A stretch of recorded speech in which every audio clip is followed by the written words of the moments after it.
បាទសូមគោរពនឹងជម្រាបសួរអ្នកនរគ្នាដែលបានទស្សនានៅក្នុងវីដេអូមួយនេះក្នុងថ្ងៃនេះដែរខ្ញុំនឹងធ្វើការប្រាប់អ្នកនរគ្នាទាក់ទងជាមួយនឹងការប្រើប្រាស់ពាក្យកន្លឹះនៅពេលដែលអ្នកនរគ្នាកំពុងតែស្វែងរកព័ត៌មានផ្សេងៗនៅក្នុងបណ្ដាញសង្គមអ៊ីនធឺណិតសប្តាហ៍ថ្ងៃនេះដើម្បីឲ្យព័ត៌មានរបស់លោកអ្នកទាំងអស់គ្នាមានការខិតចិត្តឬក៏ការស្វែងរកមានចំនួនគៀកជាងមុននិងច្បាស់លាស់ជាងមុនផងដែរហើយនៅក្នុងថ្ងៃនេះខ្ញុំបានបែងចែកប្រធានបទទៅជា3ទី1ខ្ញុំនឹងប្រាប់ដល់អ្នកគ្នាអំពីតើអ្វីជាពាក្យកន្លឹះទី2តើពាក្យកន្លឹះបែងចែកទៅជាប្រមាណផ្នែកនិងទី3ខ្ញុំនឹងធ្វើការឧទាហរណ៍ទៅពាក្យកន្លឹះចំនួនពាក្យកន្លឹះនឹងមួយទៅកាន់អ្នកនរគ្នាផងដែរបាទដូច្នេះខ្ញុំនឹងប្រាប់អ្នកនរគ្នាតើអ្វីគឺជាពាក្យកន្លឹះបាទពាក្យកន្លឹះគឺជាពាក្យឬក៏ជាប្រយោគណាមួយដែលអ្នកនរគ្នាបានប្រើវានៅក្នុងការស្វែងរកព័ត៌មាននៅក្នុងបណ្ដាញសង្គមអ៊ីនធឺណិតផងដែរបាទអញ្ចឹងពាក្យកន្លឹះនៅពេលដែលអ្នកនរគ្នាប្រើប្រាស់វាគឺទាមទារឲ្យអ្នកនរគ្នាត្រូវតែច្បាស់លាស់និងមានភាពជាក់លាក់នៅពេលដែលអ្នកនរគ្នាប្រើប្រាស់ពាក្យកន្លឹះតោះមកនេះខ្ញុំនឹងប្រាប់អ្នកនរគ្នាទាក់ទងជាមួយនឹងប្រភេទនៃពាក្យកន្លឹះខ្ញុំលើកមកប្រភេទនៃពាក្យកន្លឹះហ្នឹងតែមួយចំនួនតែប៉ុណ្ណោះដែលខ្ញុំគិតថាវាមានសារៈសំខាន់និងវាអាចថាពេលខ្លះអាចថាថ្មីសម្រាប់អ្នកនរគ្នាផងដែរបាទទាក់ទងទី1ពាក្យកន្លឹះមានហៅថាខ្លីឬក៏ពាក្យកន្លឹះវែងដែលអង់គ្លេសគេហៅថា short tail and long tail អញ្ចឹងនៅពេលដែលអ្នកខ្ញុំគិតថាអ្នកនរគ្នាប្រើប្រាស់វាច្រើននៅ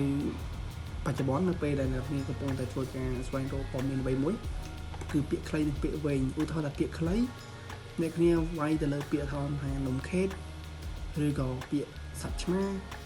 ឬក៏វាយថាឈ្មោះថាលោកម៉ូសេលោកអាប់រ៉ាហាំជាដើមអញ្ចឹងគឺព័ត៌មានរបស់វាគឺពេលអ្នកនរគ្នាវាយចូលទៅគឺព័ត៌មានវាមានច្រើនណាស់គឺវាទលំទលាយជាងអ្នកគ្នាប្រើពាក្យវែងមូលហេតុខ្ញុំនិយាយថាពាក្យកន្លឹះខ្លីនៅពេលដែលអ្នកនរគ្នាធ្វើការស្វែងរកវាមានទំហំទលំទលាយជាងពាក្យកន្លឹះវែងគឺដោយសារតែនៅពេលដែលគេហៅថា YouTuber ម្នាក់ឬក៏អ្នកធ្វើ website អ្នកដែលបង្កើត channel គាត់នៅពេលដែលគាត់បង្កើត channel របស់គាត់ហើយគាត់តែងតែមានពាក្យកន្លឹះផ្ទាល់ខ្លួនរបស់គាត់នៅពេលដែលគាត់វាយអញ្ចឹងក៏មានអ្នកផ្សេងទៀតគេបង្កើត channel ដូចគ្នាឬក៏បង្កើត website ដូចគ្នាគាត់ក៏ពួកគេក៏មានពាក្យកន្លឹះផ្ទាល់ខ្លួនរបស់ពួកគេដែរអញ្ចឹងនៅពេលដែលអ្នកនរគ្នាវាយពាក្យខ្លីៗចូលវាអាចលោតថាចូលមកកាន់ channel របស់គេឬក៏កាន់ channel របស់ខ្ញុំអញ្ចឹងនៅពេលទៅវានឹងធ្វើឲ្យឯកសាររបស់យើងដែលយើងកំពុងស្វែងរកមានទំហំវែងឬក៏ឆ្ងាយពីអ្វីដែលអ្នកនរគ្នាកំពុងតែស្វែងរកជាងពាក្យកន្លឹះវែងប៉ុន្តែនៅពេលដែលអ្នកនរគ្នាប្រើពាក្យកន្លឹះវែងវានឹងធ្វើឲ្យឯកសាររបស់អ្នកគ្នាកាន់តែជាក់ស្ដែងនៅពេលដែលអ្នកនរគ្នាកំពុងតែស្វែងរកទាក់ទងជាមួយនឹងស្បែកជើងឧទាហរណ៍ថាអ្នកនរគ្នាវាយពាក្យស្បែកជើងអញ្ចឹងពេលវាយពាក្យស្បែកជើងចូលនៅក្នុងកន្លែង search អ្នកគ្នានឹងទទួលបានព័ត៌មានច្រើនស្បែកជើងមានច្រើនប្រភេទមានស្បែកជើងឃ្លុបស្បែកជើងសួរស្បែកជើងផ្ទាត់ជាដើមអញ្ចឹងដើម្បីឲ្យច្បាស់លាស់អ្នកនរគ្នាអាចវាយពាក្យថាឧទាហរណ៍ថាស្បែកជើងឃ្លុបអញ្ចឹងវានឹងបង្ហាញថាតាក់ទងជាមួយនឹងស្បែកជើងឃ្លុបមកកាន់អ្នកនរគ្នាទេឬក៏អ្នកនរគ្នាអាចវាយទៅជាលក្ខណៈថា brand name របស់ស្បែកជើងណាមួយឬក៏ជា mark របស់ផលិតផលណាមួយអញ្ចឹងឧទាហរណ៍ថាយើងវាយ mark របស់ Nike ឬក៏ mark របស់ Adidas អញ្ចឹងនៅពេលដែលអ្នកគ្នាវាយពាក្យ mark របស់ Nike ឬ Adidas ហ្នឹងទៅវានឹងលោតផលិតផលរបស់ mark ទាំងអស់ហ្នឹងចេញមកហើយឬក៏តាក់ទងជាមួយនឹងស្បែកជើងថាស្បែកជើង Club Nike អញ្ចឹងវានឹងលោតបើជាង Club Nike មកអញ្ចឹងវាធ្វើផលិតផលរបស់អ្នកនរគ្នាកាន់តែរួមតូចជាងមុននិងច្បាស់លាស់ជាងមុនហើយវាក៏តាមអ្វីដែលអ្នកនរគ្នាកំពុងតែស្វែងរកផងដែរបាទឥឡូវនេះខ្ញុំនឹងប្រាប់អ្នកនរគ្នាតាក់ទងជាមួយនឹងពាក្យកន្លឹះវែង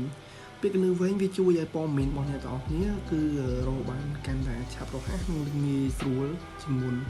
ពាក្យកន្លឹះវែងវានឹងជួយពង្រួមការរករបស់អ្នកទាំងអស់គ្នាកាន់តែតិចឬក៏កាន់តែច្បាស់ជាងមុនឧទាហរណ៍ថាអ្នកទាំងអស់គ្នាបានវាយថាលោកម៉ូសេដឹកនាំប្រជាជនអ៊ីស្រាអែលចាកចេញពីប្រទេសអេស៊ីបអញ្ចឹងព័ត៌មានដែលអ្នកទាំងអស់គ្នាទទួលបានច្បាស់ជាទទួលបានតែព័ត៌មានលោកម៉ូសេនាំប្រជាជនអ៊ីស្រាអែលមកហើយវាអាចថានៅជានៅកន្លែងលើទីបំផុតនៅពេលដែលគេចុចស្វែងរកប៉ុន្តែបើសិនជាអ្នកទាំងអស់គ្នាវាយតែពាក្យម៉ូសេទេ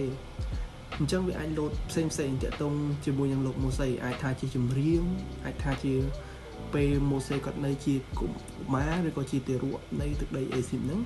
អញ្ចឹងវាអត់ដូចពីអ្វីដែលអ្នកនរគ្នាកំពុងតែស្វែងរកឯងពាក្យកន្លឹះវែងវាជួយឲ្យអ្នកនរគ្នាទទួលបានព័ត៌មានបានឆាប់រហ័សជាងពាក្យកន្លឹះខ្លីចំណែកពាក្យកន្លឹះខ្លីតម្រូវឲ្យអ្នកនរគ្នាចំណាយពេលវេលាបន្តិច ក្នុងការស្វែងរកអ្វីដែលអ្នកនរគ្នាចង់បាន